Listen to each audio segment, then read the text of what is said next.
দর্শক শুভেচ্ছা, সবাইকে আমন্ত্রণ ২৪ ঘন্টায় যমুনা টেলিভিশনের নিয়মিত আয়োজন। আপনাদের সাথে থাকছে আমি মাহফুজ মিশা। আপনারা জানেন, যে কোনো কারণেই হোক, শীত কিংবা সেকেন্ড ওয়েভ যাই বলি, আবারও বাড়ছে বাংলাদেশে করোনার প্রকোপ। একদিকে যেরকম মৃতের সংখ্যা আগের মতোই বাড়ছে, একই সঙ্গে বাড়ছে আক্রান্তের সংখ্যাও। কিন্তু সেই অনুপাতে পরীক্ষার সংখ্যা, অর্থাৎ কোভিড টেস্টের সংখ্যা খুব একটা বাড়ছে না। কোভিড টেস্টের যে সুযোগ রয়েছে তার অনেকটাই কাজে লাগাতে পারছে না বাংলাদেশ। একই সাথে হাসপাতালগুলোতেও রোগীর সংখ্যা দিনকে দিন কিছুটা বাড়ছে অথবা স্থিতিশীল আছে, কিন্তু সংকট দেখা দিয়েছে এরই মধ্যে আইসিইউ এর এবং অক্সিজেনের।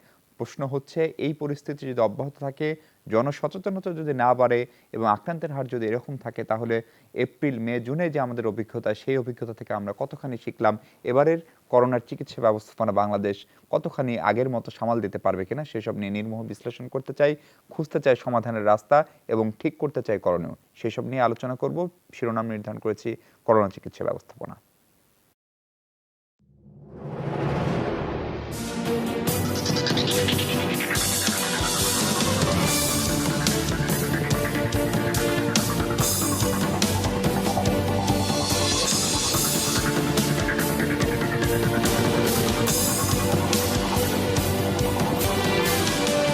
দর্শক, বলছিলাম করোনা চিকিৎসা ব্যবস্থাপনা নিয়ে কথা বলবো আজকের ২৪ ঘন্টা। আমাদের সঙ্গে সরাসরি যুক্ত আছেন চারজন অতিথি। আমাদের সঙ্গে যুক্ত আছেন গণপ্রজাতন্ত্রী বাংলাদেশ সরকারের স্বাস্থ্য অধিদপ্তরের মুখপাত্র ডাক্তার মোহাম্মদ হাবিবুর রহমান।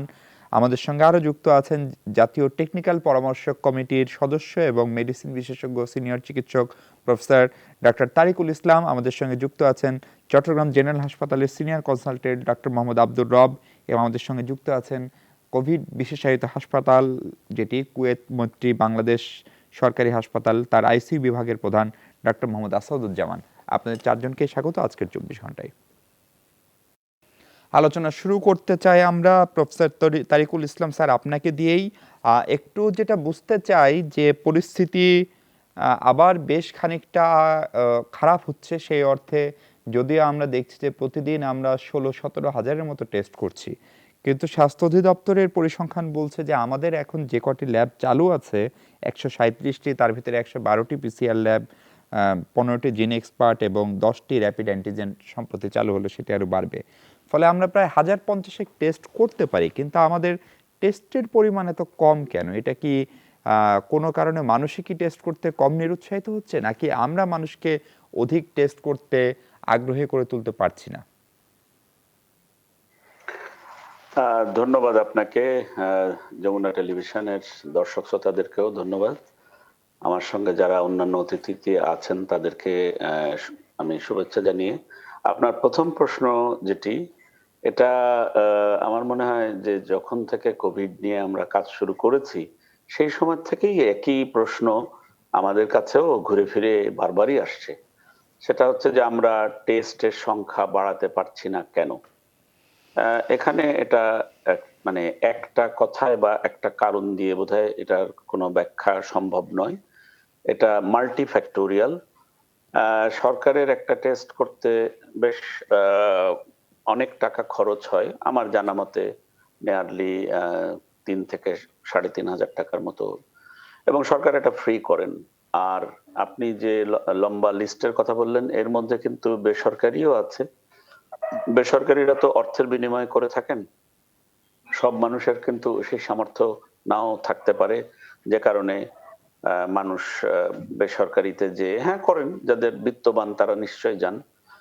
সরকারি জায়গাতে আরো টেস্ট, মানুষ গেলে আরো টেস্টের সংখ্যা বাড়তো। বাড়লে আমাদের শনাক্তের সংখ্যা বাড়তো, আমাদের বুঝতে অনেক সুবিধা হতো। এটা আমরা বারবার অনুরোধ করেছি। আমি টেকনিক্যাল কমিটির সদস্য হিসেবে না, আমি একজন চিকিৎসক হিসেবেই বলছি যে আমরা শুরু থেকেই বলেছি যে টেস্ট বাড়লে আমাদের বুঝতে সুবিধা হবে যে আমাদের আরো কত ব্যবস্থাপনায় যাওয়া উচিত।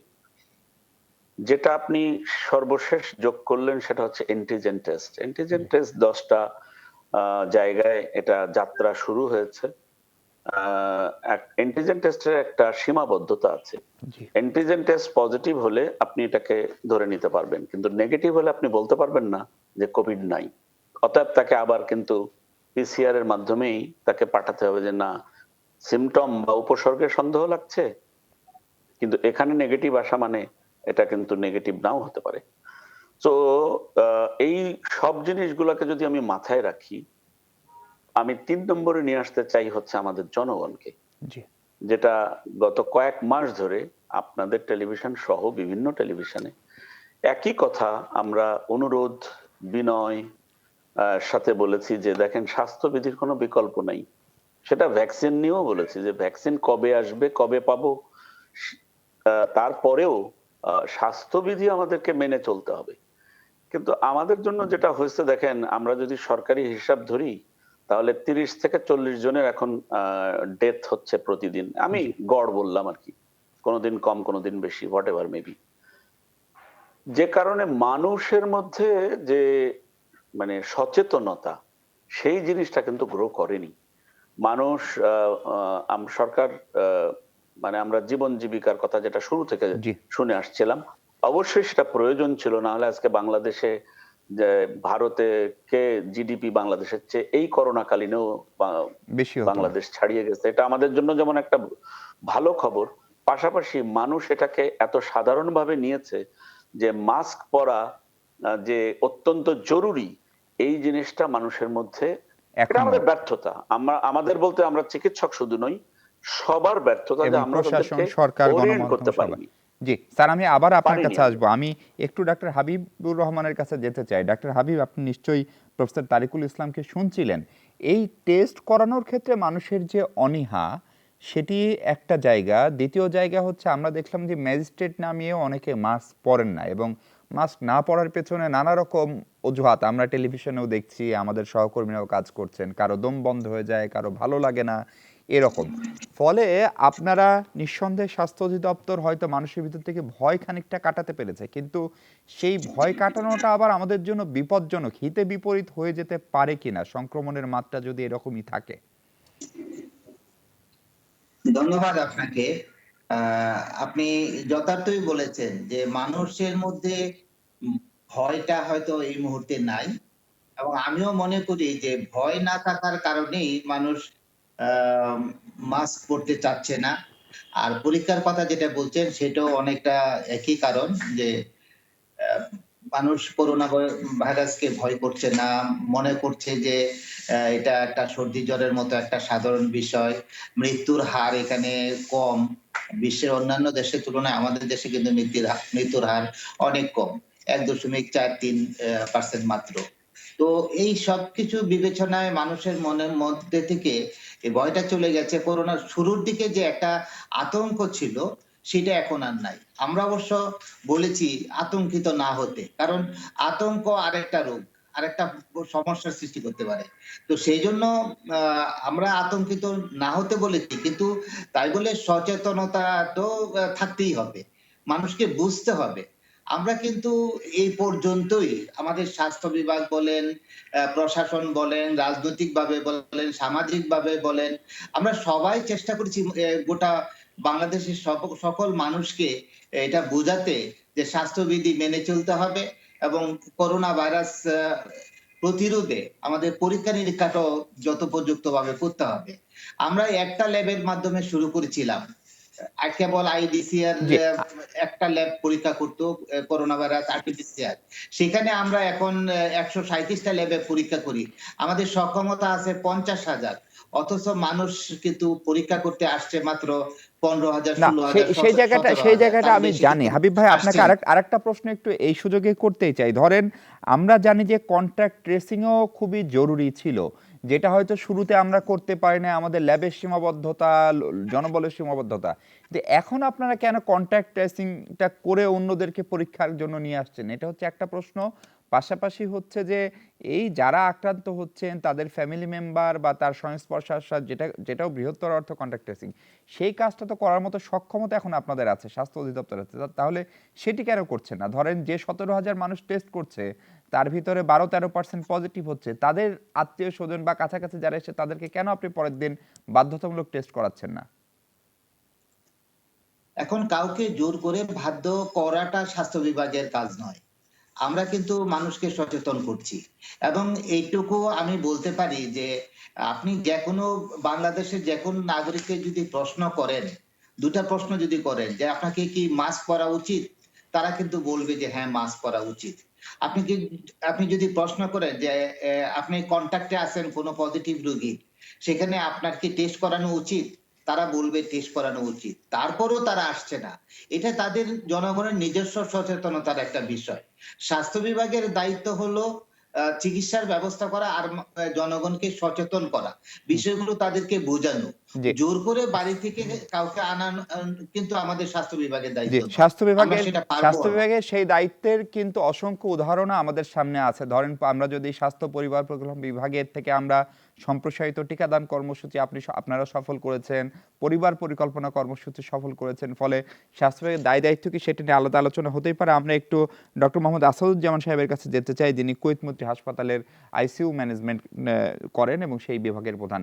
আপনাদের উপর দিয়ে আমরা জানি অনেক ঝড় যাচ্ছে এবং ঢাকা শহরে আইসিইউ এর কি তীব্র সংকট সেটি নিয়ে আমরা আজকেও রিপোর্ট করেছি। ঢাকা শহরে এখন মাত্র ৭৫টি আইসিইউ খালি আছে এবং আমি আপনার হাসপাতালের কথা জানি যে একজন পেশেন্টের অক্সিজেন পরিস্থিতি একটু উন্নতি হলে তাকে সরিয়ে আরেকজনকে আপনার দিতে হয়।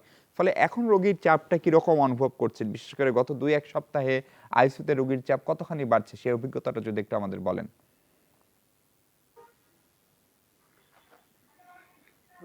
ধন্যবাদ যমুনা টেলিভিশনকে। শুনছেন, টেলিভিশন একটি অন্যতম মাধ্যম, যার মাধ্যমে আমরা অনেক বেশি মানুষের কাছে পৌঁছাতে পারি। আপনাদের মাধ্যমেই আমি দর্শক শ্রোতাদেরকে জানাতে চাই যে এই করোনা পরিস্থিতি যে জুন জুলাইয়ের মাসের দিকে যেরকম ছিল, আবার সেই একই রকম অবস্থায় আমরা ফেরত এসেছি। তখনও যেমন আইসিইউ বেডের জন্য হাহাকার ছিল, এখনো তাই রয়েছে। এবং আমরা প্রতিদিনই দেখা যাচ্ছে যে আমাদের কুয়েত বাংলাদেশ মৈত্রী সরকারি হাসপাতালে যে ইনডোরে যে রোগীগুলো ভর্তি থাকে, তাদের অনেককেই আইসিইউ বেড আমরা দিতে পারছি না। কারণ সেই পরিমাণ রোগী ভালো হয়ে যাচ্ছে না এবং বেড খালি হচ্ছে না, এবং রোগীদেরকে উচ্চ মাত্রায় অক্সিজেন সরবরাহ করাটা সম্ভব হচ্ছে না ইনডোরে। এবং আমরা আইসিইউ খালি না থাকার দরুন আমরা প্রতিনিয়তই কিছু সংখ্যক রোগীকে হারাতে হচ্ছে। এই পরিস্থিতি যদি এভাবেই চলতে থাকে, সামনে আমার মনে হয় পরিস্থিতি আরো ভয়াবহ আকার ধারণ করবে। জি, সেটি নিশ্চয়ই আমাদের কারো প্রত্যাশা না। সেটির জন্য সরকার কি করবে সেটা আমরা জানবো। আমি একটু ডক্টর আব্দুর রব আপনার কাছে যেতে চাই। চট্টগ্রামের পরিস্থিতি এখন কি? সেটা রোগীর ভর্তির অনুপাতে আগের চেয়ে বাড়লো কমলো কিনা? সংক্রমণ কিরকম এবং বিশেষ করে আইসিইউতে কিরকম প্রেশার আপনারা অনুভব করছেন? ধন্যবাদ আপনাকে এবং যারা শুনছেন যমুনা টিভির দর্শকরা। আমরা যেটা বলতে চাই, স্যারেরা যেটা বললেন যে সবাই, যে আমাদের মধ্যে কিন্তু এখনো করোনা নিয়ে যে ভয় বা আতঙ্ক সেটা তো এখন নেই একেবারে, এবং আমরা কিন্তু সচেতন না। চট্টগ্রামে কিন্তু এখন পর্যন্ত 25,000-এর বেশি আক্রান্ত আছে এবং এখন কিন্তু প্রতিদিন 200 থেকে 250 কিন্তু আক্রান্ত হচ্ছে। এবং আমরা গত 2 মাস আগে যে ভর্তির সংখ্যা ছিল, সেটা আইসোলেশন ওয়ার্ডে আমাদের হয়তো 25 থেকে 30 জন ভর্তি হতো আমাদের জেলা হাসপাতালে। এখন সেটা 60-65 এ চলে গেছে। এবং আইসিইউর কথা যদি বলি, যেটা 2 মাস আগে হয়তো আমাদের অনেকগুলি বেড খালি থাকতো, এখন কিন্তু আবার আইসিইউ ক্রাইসিস শুরু হয়েছে এবং আমরা 10টা বেড নিয়ে আইসিইউ চালাচ্ছি চট্টগ্রাম জেলা হাসপাতালে। এবং প্রতিদিনই আমরা 8 থেকে 10 জন রোগী ভর্তি থাকছে। এবং একই সাথে কিন্তু আইসিইউ যে আমাদের রিকোয়েস্ট বিভিন্ন জায়গা থেকে, যারা প্রাইভেট হসপিটালগুলোতে আইসিইউতে থাকছেন, দেখা যাচ্ছে যে অনেকদিন পরে গিয়ে তাদের আর্থিক অনটনের কারণে বা আর্থিক সমস্যার কারণে তারা আবার সরকারি হাসপাতালে এসে বাকি ট্রিটমেন্টটা নিতে চাচ্ছেন। সেক্ষেত্রে কিন্তু আমরা একটা প্রেশারাইজড কন্ডিশনে আছি যে আমাদের আইসিইউ সংখ্যা কম বলে। একটা কথা এখানে বলে রাখি, আসলে আইসিইউ ব্যাপারটা এখানে করোনার ক্ষেত্রে আইসিইউ বেড বা আইসিইউ ভেন্টিলেটর সে আসলে দরকার হচ্ছে আমাদের হাই ফ্লো নেজাল ক্যানুলার মাধ্যমে উচ্চ মাত্রায় অধিক হারে আমরা অক্সিজেন যাতে সাপ্লাই দিতে পারি। জি, সেইখানে যেটা আপনার আমাদের কাছে একটা প্রশ্ন করতে চাই অক্সিজেন ক্যানুলা নিয়ে, যে আপনার যতটুকু অক্সিজেন, বিশেষ করে হাই ফ্লো অক্সিজেন যতটুকু দরকার তার কত শতাংশ আছে? এই প্রশ্নের উত্তরটি শুনবো, তার আগে 20 সেকেন্ডের একটা বিরতি নিতে চাই। ডাক্তার রব, আপনার উত্তর। ধন্যবাদ আপনাকে। আমরা কিন্তু যেটা বলেছি, আসলে আইসিইউ বলতে আমরা এখন যেটা করোনা ট্রিটমেন্টে, সেটা হচ্ছে আমরা আসলে নেজাল ক্যানুলার মাধ্যমে বেশি করে যাদের অনেক বেশি অক্সিজেন ডিমান্ড তাদেরকে আমরা অক্সিজেন সাপ্লাই দেই। এটার জন্য আমাদের প্রয়োজন হচ্ছে আমরা নিরবিচ্ছিন্ন অক্সিজেন সাপ্লাই। যেমন চট্টগ্রাম জেনারেল হাসপাতালে যেহেতু এখন সেন্ট্রাল অক্সিজেন লাইন এবং সেন্ট্রাল অক্সিজেন প্ল্যান্ট আছে এবং লিকুইড অক্সিজেন প্ল্যান্ট যেটা 13,000 লিটার, সেটা দিয়ে কিন্তু আমি 250 শয্যাকেই কিন্তু আমরা একসাথে অক্সিজেন সাপ্লাই দিতে পারবো। অক্সিজেনের ক্ষেত্রে আমাদের কোনো সংকট নেই। এবং একই সাথে হাই ফ্লো নাজাল ক্যানুলা কিন্তু আমাদের কাছে 30 থেকে 35টি আমাদের সংরক্ষিত আছে। এবং একই সাথে যদি আমি বিদ্যুৎ সাপ্লাইটা যেটা আমাদের মাধ্যমে আসে সরকারি বা অন্যভাবে, সেটা যদি আমি নিরবিচ্ছিন্ন রাখতে পারি, তাহলে কিন্তু আমি হাই ফ্লো নাজাল ক্যানুলা কিন্তু আমি অন্য একটা ইউনিটে এইচডিইউ বা আইসোলেশন ওয়ার্ডের একটা স্পেশাল ইউনিটে কিন্তু আমরা এটা দিতে পারবো। আমার আসলে প্রয়োজন নেই যে আমার আইসিইউ একটা স্পেশাল বেড বা ভেন্টিলেশন, এটার চেয়ে বেশি প্রয়োজন হচ্ছে আমার নিরবিচ্ছিন্ন অক্সিজেন সাপ্লাই, আমার জি নিরবিচ্ছিন্ন বিদ্যুৎ সাপ্লাই এবং আমার হাই ফ্লো নাজাল ক্যানুলা। জি এটা যদি আমার আমরা থাকে আমরা বুঝতে পেরেছি। আমরা একটা বিরতি যাব, বিরতি থেকে ফিরে যেটা একটু জানতে চাই যে প্রফেসর শহীদুল্লাহ জাতীয় কারিগরি কমিটির যিনি সভাপতি, তার সঙ্গে গতকালকেও কথা হচ্ছিল। তিনি বলছিলেন যে আমাদের আসলে আইসিইউ বাড়ানো এবং আইসিইউ ম্যানেজমেন্ট করার জন্য যত লোক দরকার সেটা খুব সহজসাধ্য কাজ না, ফলে আমাদের চেষ্টা করা উচিত যেন পেশেন্ট আইসিইউতে না যায়। কিন্তু বিপরীতে স্যার আমরা দেখছি যে আমাদের সারা দেশে যে হাসপাতালের করোনা বেড তার 8,500-এর বেশি ফাঁকা। তার মানে হচ্ছে মানুষ হাসপাতালে যেতে চাচ্ছে না একদম বিপদে না পড়লে। ফলে এই হাসপাতাল বিমুখতাটা কেন হলো এবং এটি থেকে মুক্ত বা মুক্তি পাওয়ার উপায় কি, সেই প্রশ্ন ডাক্তার তারিকুল ইসলাম স্যারের কাছে রেখে একটা বিরতিতে যাচ্ছি। ফিরছে একটু পর, আমাদের সঙ্গে থাকবেন নিশ্চয়ই।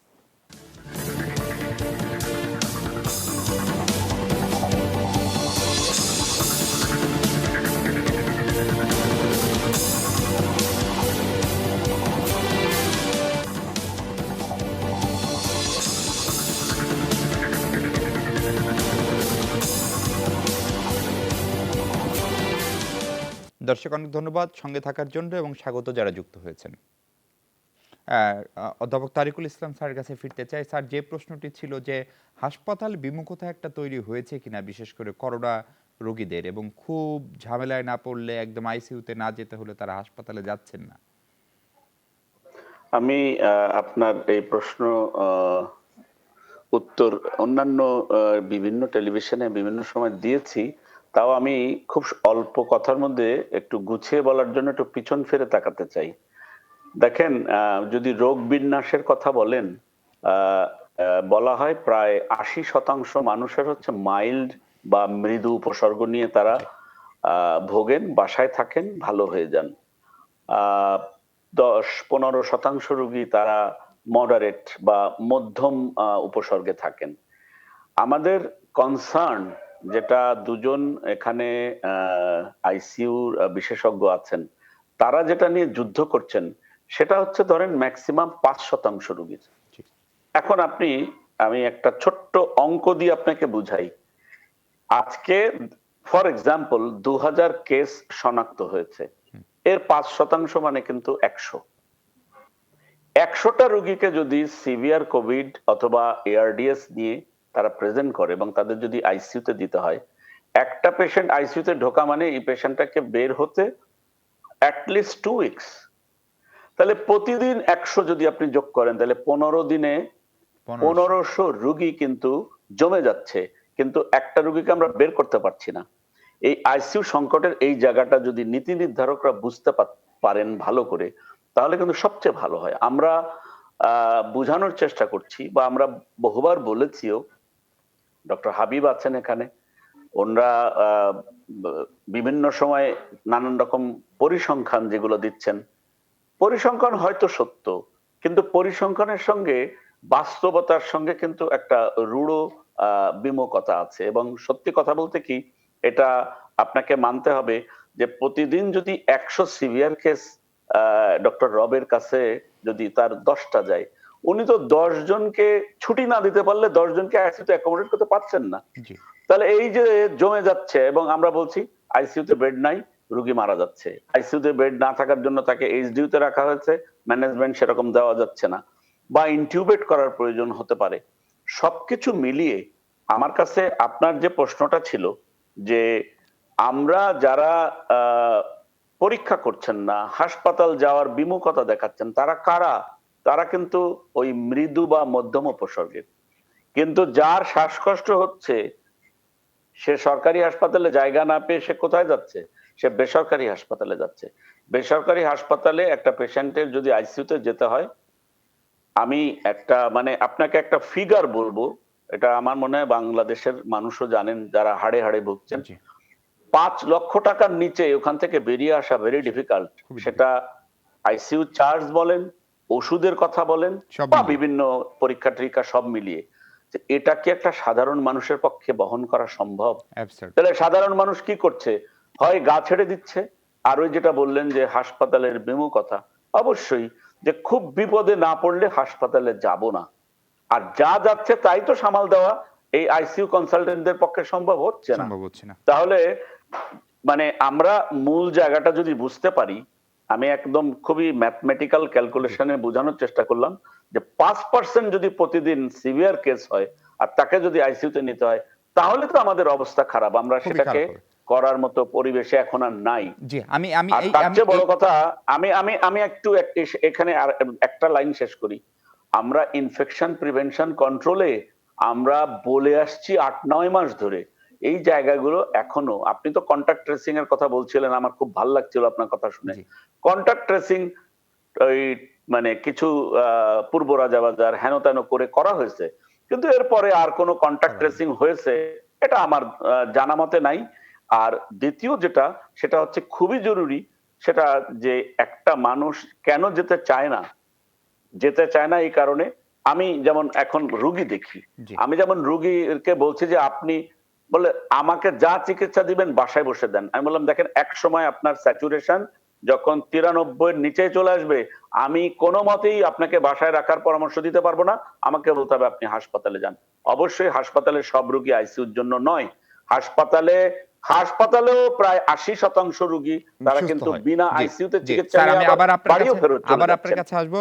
ডাক্তার হাবিবুর রহমান, আপনি নিশ্চয়ই প্রফেসর তারিকুল ইসলামকে শুনছিলেন। আপনার এই ৫% যে হিসাব, আপনাদেরও হিসাব স্বাস্থ্য অধিদপ্তরের, যদি আ গুরুতর হয় হাসপাতালে যায় তাহলে যে পরিমাণ আইসিইউ দরকার, আইসিইউর সংখ্যা বাড়ানোর জন্য আপনারা চেষ্টা করছেন সেটি আপনি বলেন। কিন্তু সেটা কতখানি সম্ভব? আপনি যদি আইসিইউ এর সংখ্যা বাড়ালেন, কিন্তু সেটি ম্যানেজমেন্ট করার জন্য আপনার অ্যানেসথেসিয়ার লোক লাগবে, আপনার মেডিসিনের লোক লাগবে, আইসিইউ স্পেশালিস্ট লাগবে। সেইটা আমাদের আছে কিনা? বা সেটা কতখানি করতে পারলাম গত ৭-৮ মাসে?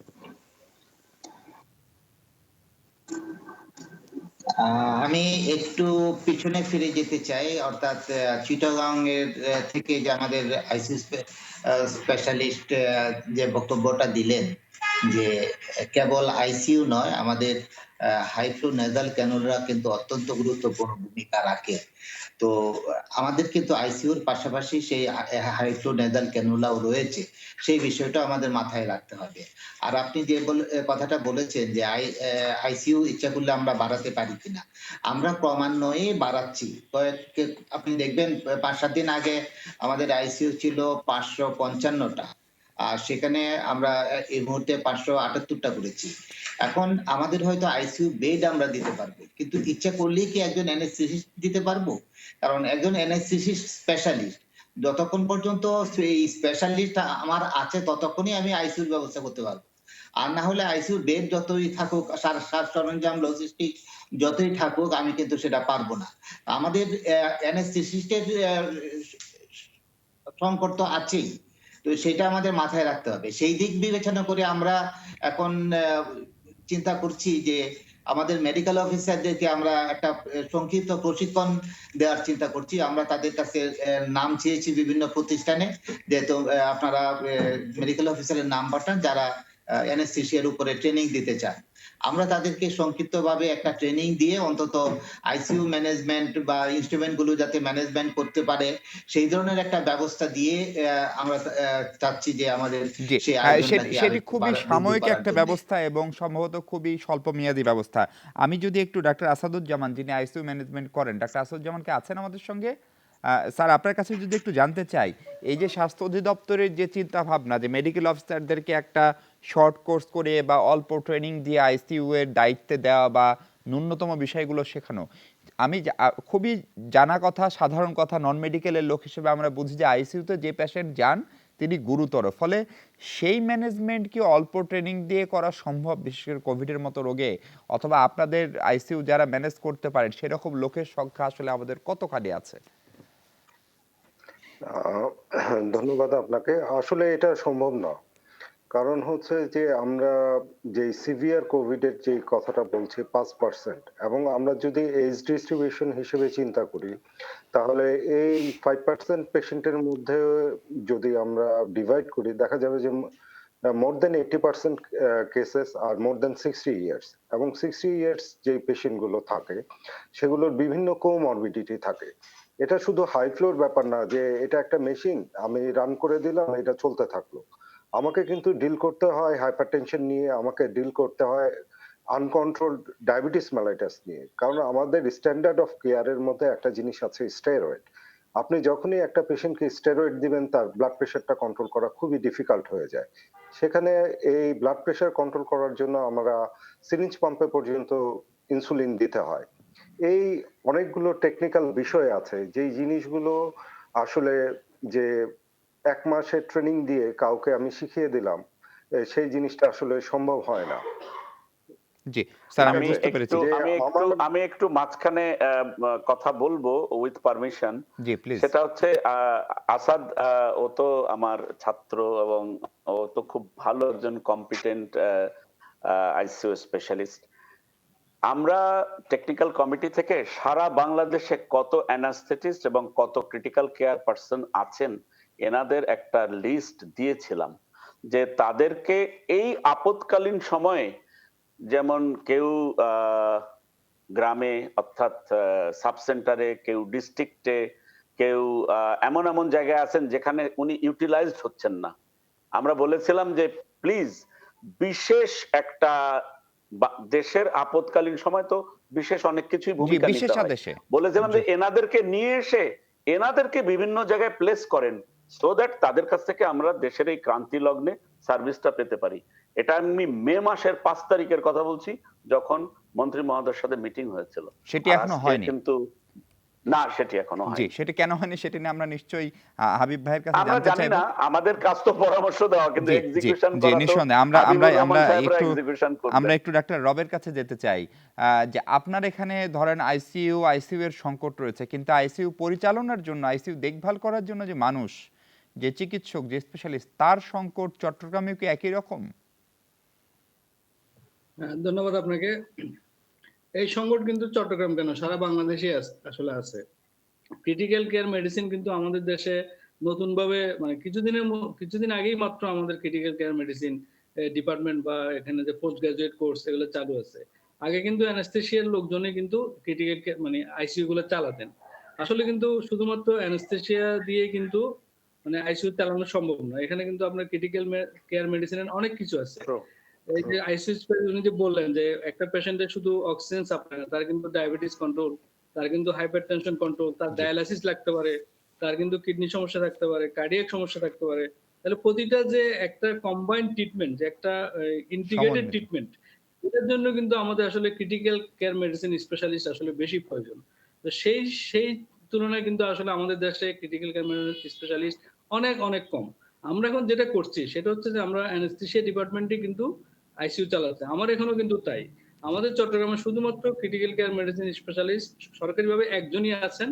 উনি হয়তো সুপারভাইজ করছেন, কিন্তু বাকিরা কিন্তু অ্যানেস্থেসিস্ট জি। ওনারা কিন্তু চালাচ্ছেন। এবং যারা মেডিকেল অফিসার আছে তারা কিন্তু অলরেডি অনেকটুকু ট্রেন্ড হয়েছে, কিন্তু তারা আগে কিছুই জানতো না। একদম স্যার, জিরো তাই অবস্থায় কিন্তু তাই যদি হয়, পরিস্থিতি যা বুঝছি, তাহলে আমরা বাঁচবো কিভাবে? বিশেষ করে আমরা যদি আক্রান্তের এই ৫% মানুষকে বাঁচাতে চাই, যদি আমাদের স্বাস্থ্য অধিদপ্তর বলছে যে 1.43 বা 44% আমাদের মৃত্যুর হার করোনায়, সেটা খুবই কম। কিন্তু সেটা যে এই হারই থাকবে তার তো কোনো নিশ্চয়তা নাই যদি ট্রেন্ড বাড়ে। তাহলে এই মুহূর্তে বাঁচার উপায় কি? আপনারা কি পরামর্শ দিবেন সেটি নিয়ে আলোচনা করব। তার আগে আবারও দর্শক বিরতি, আমাদের সঙ্গে থাকেন।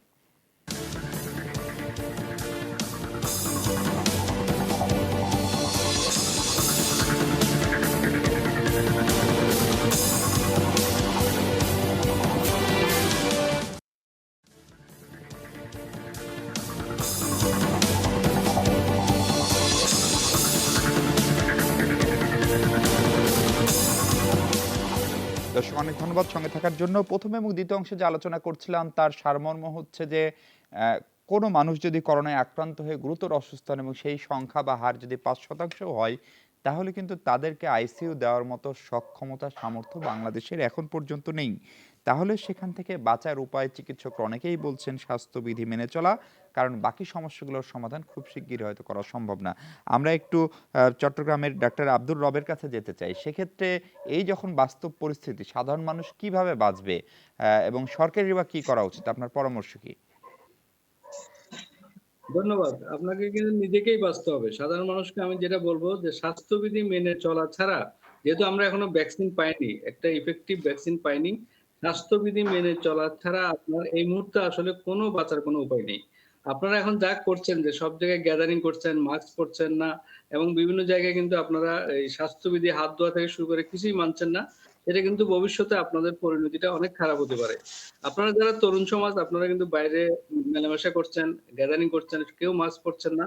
তারা কিন্তু পরিবারের বয়স্ক সদস্যদেরকে মৃত্যুর মুখে ঠেলে দিচ্ছেন। হয়তো আপনি মাইল্ড সিম্পটমে আক্রান্ত হচ্ছেন, আপনার কিন্তু হয়তো ২-১ দিন জ্বর হয়ে আপনি ভালো হয়ে গেছেন। কিন্তু আপনি ডিজিজটা ট্রান্সফার করছেন আপনার বাসায় যে বয়স্ক ব্যক্তি আছে, যার অনেক কোমরবিডিটি আছে, যিনি ইমিউন কম্প্রোমাইজড, সে কিন্তু অলরেডি আপনার বিভিন্ন রোগে আক্রান্ত, তাকে কিন্তু আপনি মৃত্যুর মুখে ফেলে দিচ্ছেন এবং জি। তারাই কিন্তু এভাবে আমাদের আইসিইউ গুলাতে এখন আপনি আপনি দেখবেন যে আইসিইউ গুলোতে 70-80 ইয়ার্স এর পেশেন্ট সব 75 ইয়ার্স 65 ইয়ার্স। আমার আইসিইউতে একদম 10 জনের মধ্যে 8 জনই কিন্তু 65 ইয়ার্স এর উপরে। কারণ তারা কিন্তু এভাবে আক্রান্ত হচ্ছে, তারা কিন্তু ঘর থেকে তার বের মানে হয়নি, স্যার তারা ব্যক্তি কিন্তু তার সচেতনতা খুবই জরুরি। আমরা একদম শেষ সময়ে আমি একটু ডাক্তার আসাদুজ্জামান আপনার কাছে যেতে চাই। আপনার কোনো পরামর্শ যদি থাকে, যে বিশেষ করে এটা তো ব্যক্তি সচেতনতার জায়গা। সরকার আপনি দেখছেন কোথাও, কোথাও অভিযানও চালাচ্ছিল কয়েকদিন। সেটিও থমকে গেল। ফলে একটা সমন্বিতভাবে যদি এই সচেতনতা এবং প্রশাসনিক অংশগ্রহণ নিশ্চিত করা জরুরি বলে আপনি মনে করেন কিনা? এটা অবশ্যই। কারণ এই ভাইরাসটা সম্পর্কে আমরা এখনো পর্যন্ত ১ বছরের উপরে হয়ে গেল। যে আমরা এখনো অনেক কম জানি। ইফেক্টিভ কোনো ট্রিটমেন্ট প্রোটোকল এখনো এস্টাবলিশড হয়নি। আ এখনো এটার জন্য কোনো ভ্যাকসিন স্টার্ট হয়নি। সো এই ইফেক্টিভ ট্রিটমেন্ট এবং ভ্যাকসিন আসার আগ পর্যন্ত আমাকে বাঁচতে হবে। আর আমাকে বাঁচতে হলে আমাকে প্রোটেকশন অবশ্যই নিতে হবে। যেই বেসিক যেই কটি কথা আছে যে মাস্ক পরিধান করতে হবে, ফ্রিকুয়েন্টলি হাত ধুতে হবে, সোশ্যাল ডিসট্যান্সিং মেইনটেইন করতে হবে এবং যেখানে অনেক লোকজনের আনাগোনা সেই এলাকাগুলোকে পরিহার করে চলতে হবে। কারণ আমরা আইসিইউতে যেই রোগীগুলোকে মৃত্যুবরণ করতে দেখি, যে অভিজ্ঞতাটা আমাদের পেইনফুল, যে অভিজ্ঞতাটা আমাদের হয়, একটা রোগী কিভাবে শ্বাসকষ্টে মারা যায়, সেই জিনিসগুলো আসলে কেউ যদি দেখতেন, তাহলে আমার মনে হয় আমরা ডাক্তাররা সবাই বলেন যে আমরা এত আতঙ্কিত কেন? আমার মনে হয় যে এই শ্বাসকষ্টের রোগীগুলোকে যদি কেউ দেখতে পেতেন, তাহলে আমার মনে হয় না তারা কেউ মৃত্যু ভয়ে বা এই শ্বাসকষ্টের ভয়ে কেউ মাস্ক পরিধান ছাড়া বাইরে বের হতেন। এবং এটাতে আমি মনে করি সরকার আমাদের মাননীয় সরকার প্রধান বারবারই কিন্তু বলে আসছেন যে মাস্ক পরিধান করার জন্য, সোশ্যাল ডিসট্যান্সিং মেইনটেইন করার জন্য।